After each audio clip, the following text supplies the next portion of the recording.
ndabasuhuje inshuti mukurikira umunsi ku munsi hano ni kuri Zaburi ya Mbere TV nkuko bisanzwe. Zaburi ya Mbere TV ni channel yiyobokamana, channel bivuga iby'ubwami bw'Imana ahanini gusa. Uyu munsi twongeye kugira umugisha guhura n'umubyeyi umukozi w'Imana. Twebwe n'ubwa mbere tumwakiriye kuri kamera zacu, ariko numuvuga butumwa umuhanuzikazi. Reka ne kumuvugira ibindi nawe araza kubibwira. Yesu ashimwe mama. Yesu ahimbazwe. Amakuru ni neza. Imana iguhe umugisha. Hano ni kuri Zaburi ya Mbere TV. Turakwakiriye, turakwishimiye. Nawe wasuhuza abantu ukabibwira, akababwira n'uri we, hanyuma ukababwira nimba hari na message bafitiye. Yego. Imana ishimwe kandi Imana ihabwa icyubahiro iduhaye uyu mwanya. Ni by'igiciro kirekire, ntago twapfa kubishyikira gusa, dushozwa n'Imana. Ngewe nitwa Nyirasafari Marie Goreti, mu izina bakunze kwita Marita. Nkorera umurimo w'Imana ahantu hitwa mu Rwikubo, niho nkorera umurimo w'Imana muri ADPR Rwamagana. Yego. Rero Imana iduhana umugisha kandi rwose idushyigikire mu mwanya tugiye kujyamo. Yego. Mama, nimba atari ibanga umaze igihe kingana iki mu gakiza? Turabona ushesha kanguye niko bavuga. Maze imyaka 23 nkijijwe muri uru rugendo. Nabonyemo byinshi rero. Muri urugendo nabonyemo ibintu byinshi. Nagiye mbonamo abantu bavuga Imana, mbona abayivuga by'ukuri, mbona n'abatayivuga by'ukuri. Ariko niyifuza ko nabwira abantu ijambo ry'Imana kandi by'ukuri. Nkabwira abantu Imana ngiye nabonye atariyo numvanya abandi. Yego. Tutarahagera aho ngaho. Yego. Utarakizwa mbere y'uko ukizwa, cyangwa se wadusangizaho gake kubuhamya uhura na Yesu wari uri mu buhe buzima? Yagukuye he, yagusanze he ugeranye? Mbere y'uko ntarakiraye umwami n'umukiza wanjye, nabaga mu bintu bitandukanye. Mu by'ukuri nararaguzaga, kandi mu kuraguza nta kiza nabonyemo. Hanyuma nacuruzaga akabari, nabyo nta kiza nabonyemo. Ni ibintu byumvikana. Nacuruzaga inzoga, mu by'ukuri nabyo nkumva ntibimesheje amahoro. Yego. Ijambo ry'Imana riravuga ngo turi abo yaremye kera, ituremeye imirimo myiza muri Kristo Yesu tugenderemo. Yego. Y'Imana yateguye kera. Yego. Bivuze ngo wowe wagenderaga mu nzira zitari izo gukorera Imana. Yego. Narindi mu bipe. Yesu yagusanze muri ibyo byaha. Yansanze mu byaha kugira ngo muhure byageze bite? Byari byaranandengeye ku buryo naryamaga sinsinzire. Urumva ko narinda ahantu hakomeye. Ariko maze kwakira umwami n'umukiza wanjye, mu by'ukuri nabonye agatotsi ndasinzira. Urumva ko hari itandukanyirizo ry'abantu bari batarabona Imana n'abantu bamaze kwakira umwami n'umukiza wacu. Hanyuma uyu mukiza rero namubonyeho ibintu byinshi. Namubonyeho ko aruhura imitima irushye. Nari ndushye ku rwego rwo hejuru. Nari naniwe ku rwego rwo hejuru. Ariko maze kwakira umwami n'umukiza wanjye ndaruhuka. Imana ishimwe. Aleluya. Imana ishimwe ko yanduhuye. Kandi mu by'ukuri nari ndushye. Nari mbabaye, numvaga nta n'icyampumuriza umutima, nkarara ndeba bugacya. Ndashimira Imana rero. Njya gukizwa rero, Imana yansanze ahantu bita mu Gakiriro. I Kigali hitwaga mu Gacinjiro, niko bahitaga ku Muhima i Kigali. Najyanaga kamwe kambere ni kera nyine, hari kera. Ngo hari nk'uwe mwaka harya? Ntabwo kubyibuka ni kera n'ibindi. Hanyuma rero ijwi ry'Imana rirahansanga. Ntabwo nari nzi ko Imana ivuga, ariko Imana iravuga. Iyi Mana dusenga iravuga. Ijwi ry'Imana rirahansanga rirambwira ngo hazabona ishyano abazindurwa no guturira ibisindisha. Wibereye mu kabari? Nibereye mu nzoga ducuruza, ntabwo nari mu kabari, narazajyanaga nkazicururizayo nyine bakaza kurangura.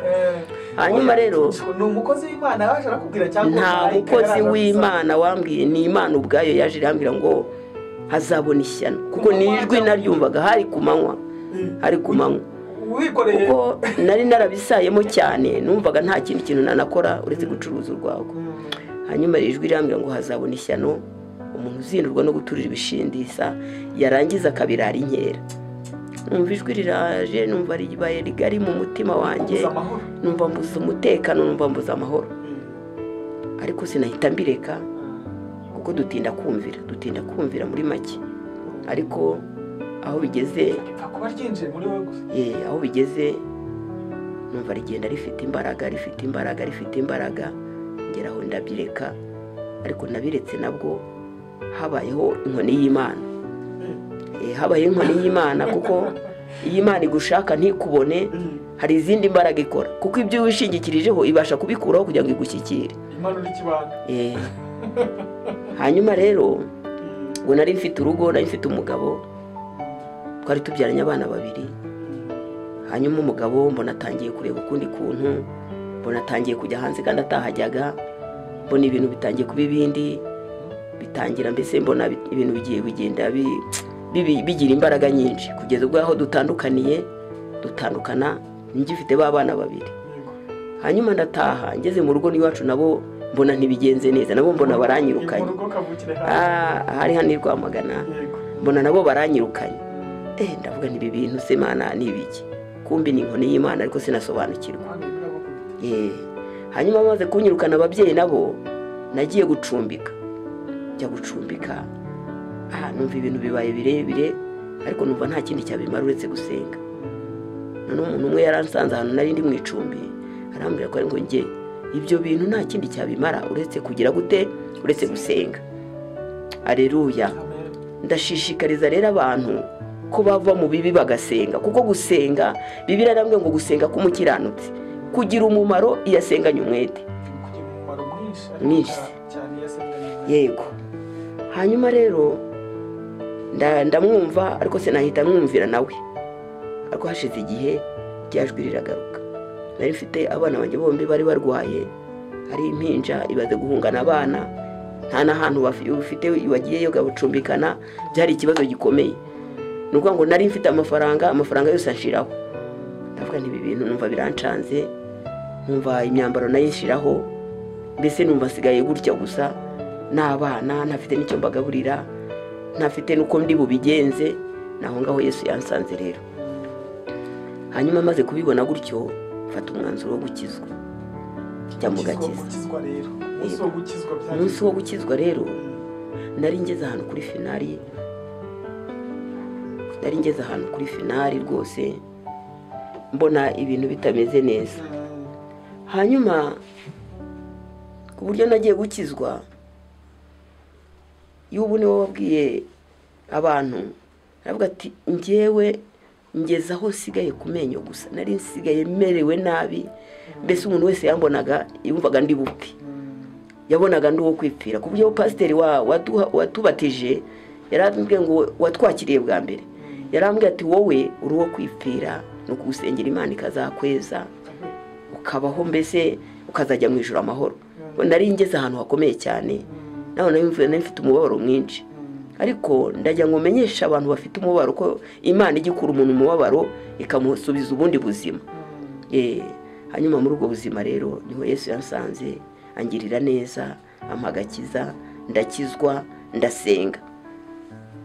Imbaraga zose nagiye mpabwa nazihawe mu gusenga. Ibintu byose nagiye nunguka nabyungutse mu gusenga. Hanyuma Imana yo mu ijuru yo kabyara insanga muri wa mubabaro inyiriza abana.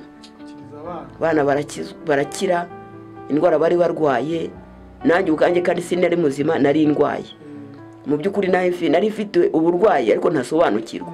Hari igihe abantu bagendana uburwayi ariko batanabusobanukirwa, ariko Imana yije irakiza, ni Imana ikiza. Ndashimira Imana rero ko yankuye aho hantu. Uyu munsi ndi mu nzu yayo kandi numva afashijwe no kuba mu nzu y'Imana. Biranezeza, biramfasha, nkumva n'umubabaro ntawo mfite, nkaryama ngasinzira, ibitero byantera nkaba mfite imbaraga muri njyewe zo kubirwanya no kubinesha. Ubwo mbishimira Imana yanjye. Imana nishimwe. Aleluya. Aleluya. Imana nishimwe.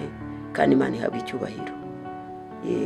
Numva hanyuma uyu munsi rero uri umukozi w'Imana, uvuga butumwa.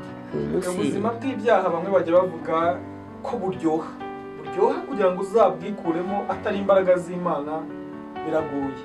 Ku munsi wa mbere utera urutanga ukavuga uti byajwe ndabyumviye, abakozi b'Imana ndabumviye, winjira mu nzu y'Imana bwa mbere mu rusengero, ubyibuka byari bimeze bite? ninjiye mu nzu y'Imana bwa mbere, ikintu cya mbere cyandangaga ni amarira, kuko nari mfite naho ni mu rwikubo, niho nakirijwe, na n'isaha niho nkorera umurimo. Hanyuma rero narangwaga n'amarira, umuntu yaravugishaga amarira agatakara, kuko nari mfite umubabaro mwinshi. Ariko kugeza aho bavuga uti nta handi umubabaro nawushyira keretse mu nzu y'Imana. Mpageze rero, kubera no gusenga no gusanga n'abasenga, ngenda numva n'umwuka umutima, baranyakira, bambwira neza, barampumuriza, bakajya banyigisha ijambo ry'Imana, narisoma nkumva nanjye ndi amahoro. Nuko hari abantu bakunda kuvuga ngo urukundo rwarakonje, ngo muri ADPR yarahindutse, wowe ugera mu bakwakiriye gutemba? ngiye nkihagera mwuka w'Imana yari ahari pe, kandi n'ubu itorero ry'Imana riri mu ibanga. Buriya hari ukuntu abantu babona umuntu yitiriwe idini bakavuga ngo ADPR yaraguye. Oya, abantu b'Imana baracyahari. Umuntu aragwa ku giti cye bakabishyira ku itorero. Yego, abantu b'Imana baracyahari, kuko ijambo ry'Imana ryambwiye ngo itorero ry'Imana riracyahagaze, ryanditseho ngo Uwiteka azabe. Imana rero, abantu b'Imana barahari, itorero ry'Imana riracyahari pe. Imana ishimwe ko abantu b'Imana bagihari. Ijambo ryarambwiye ngo Imana yishigarije agace gatoya k'abantu batarapfukamira Bayali. Abo bantu barahari rero, ni abantu ntibakabona ngo umwuka w'Imana yaragiye. Oya, umwuka w'Imana aracyahari, Imana iracyakorana n'abantu bayo. Imana ishimwe kandi Imana ihimbazwe. Nshimira Imana rwose ko numva naruhutse mu mutima wanjye, ntambara zabaye nkeya, ndarya nkaryama ngasinzira, naba nanabibuze rwose nkumva nta kibazo. Kuko Imana igenda idushoboza muri byose. Imana iduhana umugisha. Yego. Umunsi uri umukozi w'Imana, urabwiriza, urahanura. Ese impano zo guhanura no kubwiriza zo zaje gute? Impano zo guhanura no kubwiriza, narasenze, maze gusenga rwose, maze kwigira, yego, maze kwigira imbere mu Mana neza. Hanyuma numva ibintu biragenda bihinduka, numva umwuka wera abaye mwinshi muri njyewe, nareba ibintu byose nkabona ni byiza, numva ndanezerewe mu mutima. Burya umwuka wera yari muri wowe uranezererwa, nicyo cyambere kiranga imbaraga z'Imana mu muntu. Ijambo ry'Imana niko rivuga ngo abayoborwa n'umwuka wera nibo bana b'Imana. Hanyuma rero Imana imaze kungabira umunezero, ingabira n'impano. Hari igihe ndyama nkarota, kandi ibyo ndose nkabibona. Hari igihe nicara mu rusengero, Imana ikankora ku maso nkagira ibyo mbona. Yego, umuririmbyi yaravuze ngo umunsi mwiza nibuka nuwo nakwemereyeho. Wowe waba wibuka umunsi wabatirijwe mu mwuka wera? Umwuka nabatirijwe mu mwuka wera rwose ni kera. Ni mbere yo kubatizwa mu mazi menshi cyangwa ni nyuma? Imana yatangiye kungenderera ntaranabatizwa. Imana yatangiye kungenderera, ariko maze kubatizwa nibwo imbaraga z'Imana zagiye ziba nyinshi muri njyewe. Ndibuka ubwo nari ndyamye ku buriri iwacu, n'umunezero mfite mwinshi mu mutima, nagiye kumva numva ibintu birahindutse, numva imbaraga z'Imana ziraje, numva n'ijwi ryo guhanura rirabanutse, numva ndimo ndavuga ibintu nasobanukiwe. Ariko nkomeje kugenda nsengana n'abantu, barambwira ngo ni umwuka w'ubuhanuzi. Rero umwuka w'ubuhanuzi nawo uba muri njye. Byari ni iki waba warigeze uhanura kikaba? Ubundi baravuga ngo umuhanuzi yemererwa uko ibyo yahanuye byasohoye. Mu by'ukuri hari abantu benshi nagiye mpanurira, ibintu birasohora. Urugero, hari umumama nigeze mpanurira akazi, ni ukuri pe ubu yarakabonye. Arabona asengeye uburwayi burakira. Izo ni impano Imana igenda iduha mu buryo bw'umwuka wayo, igenda idufasha. Kuko Bibiliya yarambwiye ngo ikimenyetso kizagendana n'abizera nuko bazarambika ibiganza ku barwayi bakagira bate bagakira. Icyo nicyo kimenyetso kigendana n'umuntu wizera Imana. Imana rero iduhana umugisha mu izina rya Yesu. Imana tuguhaye ikaze kuri kamera zacu. yego urakoze kudusangiza ku buhamya bwawe. Hari ababyeyi, hari abakecuru mungana, hari aburuta, hari abana bashobora kumva ubuhamya bakabakomeza mu rugendo rujya mu ijuru. Hanyuma uyu munsi hari ijambo ry'Imana, Imana igushyize ku mutima. Karibu kugira ngo usengere ijambo, usengere n'abazaryumva, ukomeze n'izina rya Yesu. Yesu Mana, turagushimiye kuko wera kandi ugakiranuka. Tugushimiye urukundo rwawe n'imbabazi zawe nyinshi. Tugushimiye kuri Imana yacu bwite. Mu izina rya Yesu Kristo dusengeye uyu mwanya tugiye kuvuga ijambo ryawe. Iri jambo ni ijambo rikomeye kandi ryubaka. Ni ijambo rihindura imitima ya benshi igahinduka. Ni ijambo rikiza indwara zigakira. Ni ijambo rizura uwari wapfuye akazuka. Turi imbere yawe mukunzi mwiza. Dusengeye imitima y'abantu bose bagiye kwakirira ijambo. Uyitunganye kuko uri Imana, kandi Uwiteka Nyiringabo ubagirire neza. Abarwayi bakire, abafite ibibazo bitandukanye bakire. Mana, kuko uri Imana ikiza imibiri ugakiza n'imitima.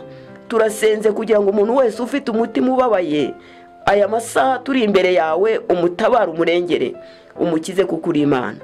Urakoze, turagushimiye kuri Imana igiye kubana natwe mu ijambo. Udushyigikize imbaraga zawe, kandi umwuka wera w'Imana akomeze kudushyigikira no kutuyobora. Urakoze, bana natwe mu byose mu izina rya Yesu, amen. Zaburi ya mbere. Soma turahera kuri Yeremiya. Igitabo cya Yeremiya ndagikunda cyane, kibamo ubuhanuzi. Hanyuma ubuhanuzi rero bujya bugirira abantu, bujya bufasha abantu. Turasoma igitabo cya Yeremiya ibice 33, turahera ku murongo wa mbere. Yeremiya ibice 33 umurongo wa mbere. Titire y'amagambo iravuga ngo amahoro azagaruka ubwo ishami rya Dawidi rizunguka. Dusome mu izina rya Yesu. Ijambo ry'Uwiteka ryaje kuri Yeremiya ubwa kabiri agikingiraniwe mu gikari cy'inzu y'imbohe riti: uku niko Uwiteka avuga, ari we ugira icyo akora, ari we ugira icyo arema akagikomeza. Uwiteka niryo zina rye, aravuga ngo ntabaza ndagutabara, nkwereke ibikomeye biruhije utamenya. Yego, Imana ishimwe. Aleluya, aleluya. Imana ishimwe. Witegereje hano mu isi nta muntu watabaza ngo agutabare. Naho yagutabara ntabwo yagukemurira ikibazo cyawe nk'uko kiri. Ariko ijambo riratubwiye ngo ntabaza ndagira gute, ndagutabara. Ntabaza ndagutabara. Abantu bafite ibibazo byinshi babuze gitabara, ariko ndagira ngo mbamenyeshe ngo nimutabaza Uwiteka azabatabara. Imana iratabara. Imana yagiye ingirira neza, yarantabaye. Niyo mpamvu uyu munsi numva nanjye navuga gukomera kwayo. Riravuze ngo ntabaza ndagutabara, nkwereke ibikomeye. Hari ibikomeye biri mu bantu byabuze, mbese byabuze kirandurwa. Ariko nidutabaza Uwiteka, iyi Mana yacu izadutabara. Hari ibikomeye byinshi, tunyura mu bintu bikomeye binaniza imitima yacu, tunyura mu nzira zigoranye, tunyura mu ndwara zituruhije. Ariko ibi bintu byose Imana nubishyira imbere y'Imana, Imana urayibona kandi gutabare. Iravuze ngo ntabaza ndagira gute, ndagutabara. Yeremiya hano hirya gato ya 32 umurongo waho wa 32 igice cya 32 umurongo waho wa 26. Dufashe dusome ijambo. Yeremiya 32:26 haravuga ngo maze ijambo ry'Uwiteka riza kuri Yeremiya riti: dore ndi Uwiteka Imana y'ibifite imibiri byose, mbese hariho ikinanira. Nicyo gituma Uwiteka avuga atya ati: dore ngiye gutanga uyu murwa mu maboko y'Abakaludaya no mu maboko ya Nebukadinezari umwami w'i Babuloni, kandi azawuhindura. Imana itugirire neza. Aya magambo rero ni ijambo rikomeye cyane. Rirabajije ngo mbese hari ikinanira Imana? nta kintu kijya kinanira Imana buretse ko Imana twebwe tutayisobanukirwa. Ubundi mu bumana bwayo ni Imana ishoboye ibintu byose, ni Imana ivuga bikaba, ni Imana itegeka ibintu bikagira gute bikaba. Yivuze nta kintu kijya kivuguruza Imana mu buzima. Ibintu byose Imana irabishoboye. Nagiye mbona ishobora ibyanjye n'iby'abandi irabishoboye. Ni Imana yaremye isi ikarema ijuru. Muri Yesaya hari ijambo rivuga ngo, Yesaya 38 umurongo waho 38 umurongo waho wa nyuma uhera, harimo ijambo rivuga ngo nta mahoro y'abanyabyaha ni Uwiteka Imana ivuga. Tutire turisoma, abakurikirana amakuru turimo kuvuga bashobora kugerayo bakarisoma. Ni ijambo rivuze ngo nta mahoro y'abanyabyaha ni Uwiteka Imana yanjye ivuga. Rero mu byaha nubwo tubamo ariko ntitubonamo amahoro, ariko nitwegera Imana, ijambo ryaramwe ngo nitwegera Imana nayo izagira gute, nayo izatwegera. Imana ishimwe. Haleluya. Imana ni ishimwe kuko iyi Mana yacu iyo tubibaye hafi nayo tuba hafi. Hari abantu bashobora kumva wenda iyi Mana idahari, ariko Imana irahari. Ngiye narayibonye, yagiye indengera mu bintu byose bikomeye, yagiye indwanirira mu ntambara zose nagiye mpura nazo. Hari igihe nigeze mpura n'urugamba rukomeye, ijwi ry'Imana naryo riragaruka rihamwe ngo ndi Uwiteka Imana yawe, humura ndi kumwe nawe. Ni Imana rero ibana n'abantu bayo mu gihe cyayo, mu gihe gishoboka n'ikidashoboka. Imana iri kumwe natwe. Nkagira ngo rero umenyesha abantu b'Imana yuko Imana ishobora byose. Mbese iravuze ngo hari ikibasha kunanira. Ni Imana yagiye inkiza indwara zikomeye, nagiye mpura n'indwara zikomeye, ngewe ubahagaze imbere narapfuye, bamanura umurambo kwa muganga bagenda bagiye gushyingura. Ariko kuko Imana yari izi ko uyu munsi nzavuga gukomera kwayo iranzura. Ndi umwe mu bantu bazutse rero. Ndashimira Imana ko ibyo byose yabikoze. Niyo mpamvu nantinya kukubwira ngo ni Imana y'ibifite imibiri byose kandi ishoboye byose. Ni Imana itarobanura abantu ku butoni, ni Imana ikunda abantu bayo, ni Imana yaremye isi kandi ikarema ijuru. Nasomye ijambo nanone muri Yesaya 60. Reka turisome. Mudufashe dusome ijambo 66. Harimo ijambo nkunda cyane. Yego. Turahera ku murongo wa mbere. Yesaya 66 umurongo wa mbere aravuga ngo, Uwiteka aravuga ati, ijuru ni intebe yanjye, isi nayo ni intebe y'ibirenge byanjye. Muzanyubakira nzuki, kandi aho nzaruhukira hazaba ari hantu ki? Rekeraho. Haleluya. Amen. Haleluya. Imana ishimwe. Uwiteka aravuze ngo ijuru ni iki? Ni intebe yayo. Isi nayo ni intebe y'ibirenge by'Imana. Ikabaza abantu ngo mbese ubundi aho mbese ni Yezu uzubakira Imana. Inzu y'Imana ni umutima wawe. Urusengero rw'Imana ni umutima wawe. Kuko niho iby'ubugingo biba, n'ibyo kurimbuka nabyo biba. Iby'ubugingo biba mu mutima, n'ibyo kurimbuka nabyo biba mu mutima. Nkifuriza abantu rero kuva mu byo kurimbuka ahubwo bakajya mu by'ubugingo. Imana iravuze ngo mbese ubundi muzanyubakira nzuki. Irabaza abantu. Imana irakubaza nanjye ikambaza, irabwira abantu ngo mbese ubundi iyi Mana kwihari kandi ikabishoboye, ifite ijuru n'intebe, isi nayo n'intebe y'ibirenge byayo. Nuko ngo ni Imana ifite imbaraga kandi nyinshi. Ni Imana ishobora ibyo abantu batagira bate badashobora. Ni Imana yambukije Abisiraheli inyanja mu gihe bese babonaga bidashoboka, ariko Imana ibambutse inyanja barambuka. Ni Imana yabanye natwe uyu munsi. Nagiye ngenda mbona ibimenyetso by'Imana, mbona ibitangaza by'Imana, mbona kugira neza kw'Imana, mbona imvugo nziza y'Imana. Ni Imana ikubwira ijambo ryiza kandi igahumuriza imitima ya benshi. Yego, abananiwe, abacitse intege, abarwayi. Mbese ni Imana ishobora byose, ni Imana izura abapfuye kuko nanjye ndi umwe mu bo yazuye. Haleluya. Nanjye ndi umuntu umwe mu bo yazuye kuko ndakuvuga ngo nari ndi kwa muganga mu bitaro by'i Rwamagana. Baramvuye byanze, nuko ngo bari barandoze incira igakata inyama zo mu nda. mu by'ukuri urumva icyakurikiraga ni ukwihagarika amaraso nkanituma amaraso. Byari bikomeye cyane, mu rupfu rukomeye. Muganga yaravuye, imiti nanyweye imiti myinshi birananirana, kugeza ubwo iherezo rigeze muganga asezerera abantu nyine barataha. Imbaraga za muganga zari zananiwe. Ntabwo tubana neza ko badakora, barakora pe, kuko Imana nayo niyo yabashyizeho, ariko hejuru y'imbaraga z'abantu hari imbaraga z'Imana. Hanyuma ngeze mu rugo rero baracana bukiye mu gitondo. Byari umunsi nyine nawe urabyumva wo kujya gushyingura, niwo munsi Imana yangaruye mu mubiri. Imana ishimwe kandi Imana ihimbazwe. Imana yangaruye mu mubiri, hanyuma umuntu waruje gushyingura niwe wampaye umuti ndakira. Ntabwo nagiye kumushaka, ahubwo Imana niyo yamushatse. Ndashima Imana rero ko itabura uko igenza.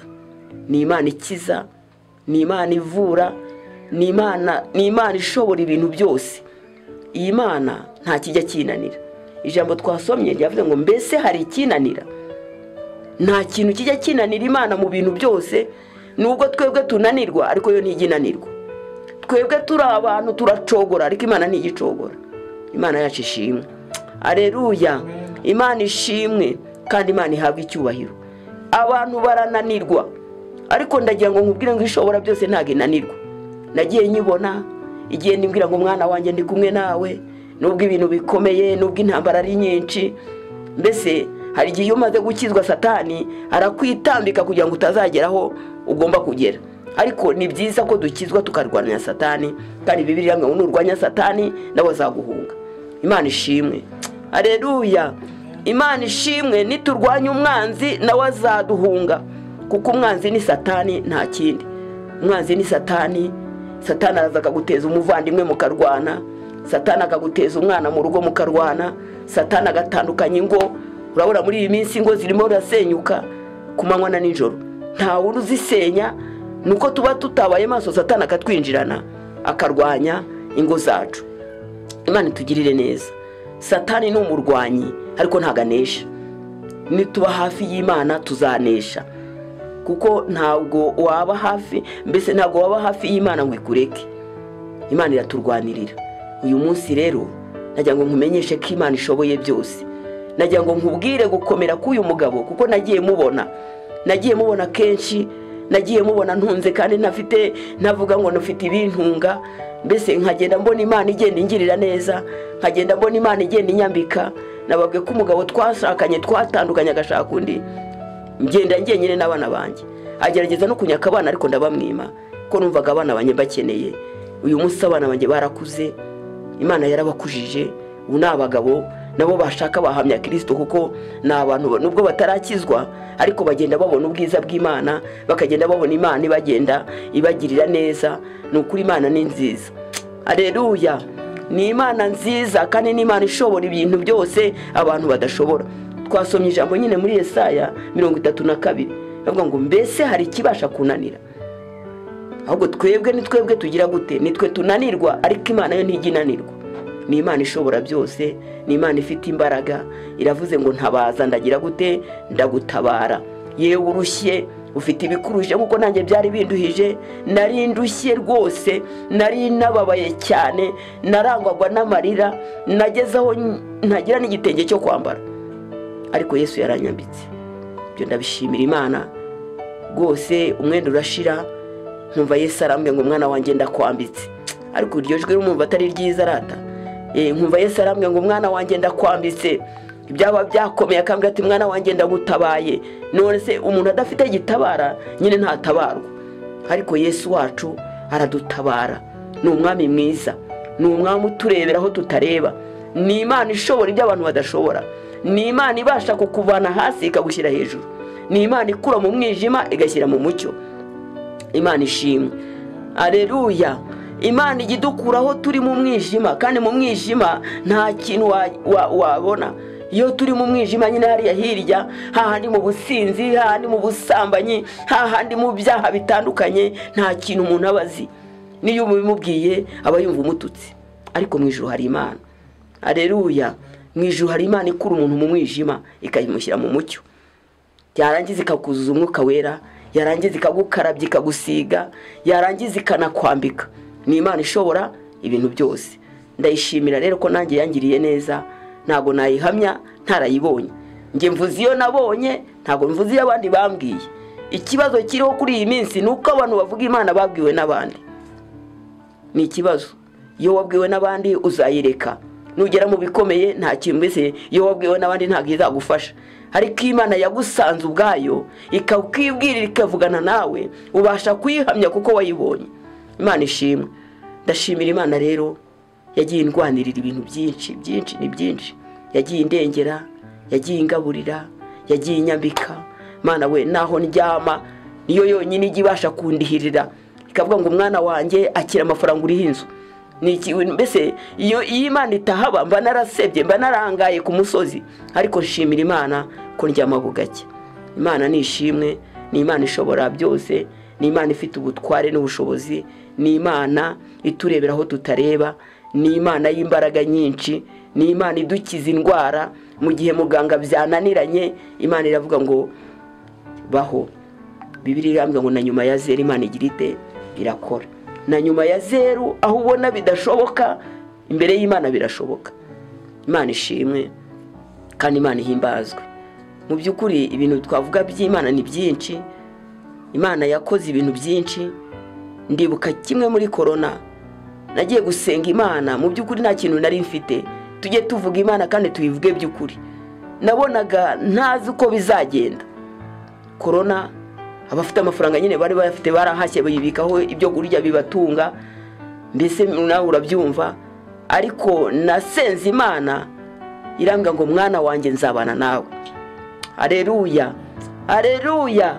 Imana yabanye nanjye muri corona irarangira, ndarya ndanywa. No utarampamagaraga kubera Imana yarampamagaye, bakanyoherereza ibyo kurya, amavuta ndayabona, ibintu byose ndabibona. Ni Imana data ishobora byose, ni Imana yabikoze kuko ntago nari bumenyekane muri corona, ariko naramenyekanye kubera Imana. Haleluya, haleluya. Ni Imana ishobora ibyo abantu badashobora. Yagiye inshoboreza ibintu byinshi, yagiye imbeshaho, yagiye ingirira neza. Mana wese nabona uko mvuga Imana ni birebire ni byinshi, ariko ndagira ngo nkumenyeshe ngo ni Imana ishobora byose. Ni Imana ikiza indwara, yewe na kanseri zananiranye Imana irazikiza. Mu minsi yashize narwaye ibere ritunguranye, mumva mu bibere hajemo ibibyimba. Ngiye gusengira ngo ndi Imana ishobora byose, ngukijije ibibyimba, ngukijije kanseri yo mu ibere. Haleluya. Iyi Mana rero nyikubwiye bwacya bukira, ni Imana ishobora ibintu byose. Kanseri ntago ipfa gukira, ariko imbere y'Imana kanseri irakira. Ni Imana ishobora byose. Yavuze ngo mbese hari ikibasha kunanira? Ijambo mwaryumvishije, hari ikibasha kunanira Imana? Nta kintu na kimwe kibasha kunanira Imana, ahubwo imitima yacu nijya kure y'Imana, Imana yagushaka ntikubone. Ariko ndabifuriza kugira ngo Imana ibe hafi yanyu. Imana ishimwe.